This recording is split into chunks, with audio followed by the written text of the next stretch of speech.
What's going on YouTube? Welcome back to another video. So guys, a new update has just been released for the GTA Trilogy, the Definitive Edition, patch 1.03. They released the patch notes. There is actually a lot of stuff in here, but I have to be honest, most of it is just bug fixes. So if you go through the patch notes, the first thing that they say in general is stability improvements. Then they also say that they added the cinematic camera. So if you go through all your camera modes, if you toggle through them, you will see that there is now a cinematic camera mode in all three games of the trilogy.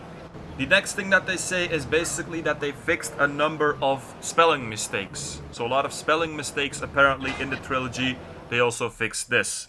And then the last thing they say in general is also fixed a number of instances where rain would appear indoors during cutscenes. So if you ever saw rain indoors in cutscenes, it should be fixed in all three games of the trilogy right now as well. In all games of the trilogy, there is now also an option to basically disable outlining of enemies. So normally if you would aim at someone, there was like a white line basically outlining them. A lot of people were annoyed by this. So if you go to options, if you go to gameplay, there is now an option which is called disable target outline. You have to put this on. It's a little confusing maybe because it says disable in the option, but if you don't want the line, put it on. And then it will look like this. In my opinion, it looks a lot better, but I really appreciate that they made it an option. So they didn't just remove it, so there's now an option to have both. So for the people that do like the outline, you can also still have it. Then the next thing they added, and this is again an option, so you can turn it off or on, but this one is only for San Andreas. And it's something that a lot of people were complaining about. It's called Ground Haze. It's in the graphics option, and it basically turns on the fog in San Andreas. So when you turn it on, it looks like this, and I have to admit, the map immediately looks a lot bigger. So if you turn off Ground Haze, it will look the exact same as it looked before. So this is the good thing, they add an option, so they don't force you to actually have this in your game. So if you turn Ground Haze off again, it looks like this. So immediately you notice that you can see the outlines of the map. You can also see a big part of the water.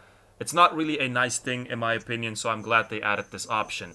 Next thing is in GTA 3 and then also in GTA Vice City, they basically changed the sound of the menu. So if you listen, it sounds like this right now.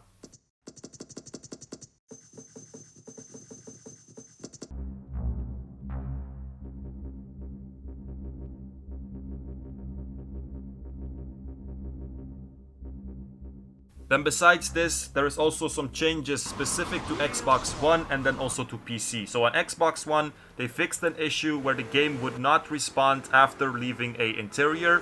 And it also fixed an issue where the player was unable to unlock achievements that other users on other accounts linked to the same social club account had previously unlocked. So if you had any issues with achievements on Xbox, it could be solved right now.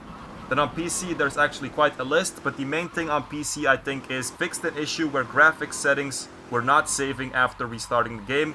I received some comments of this, so this is also something that they fixed. So guys, that was basically it. Hope you guys enjoyed it. The full patch notes will be in the description. It's the first link. Hope you guys enjoyed it. Make sure to like, subscribe, check out my Discord in the description, and peace out, you guys.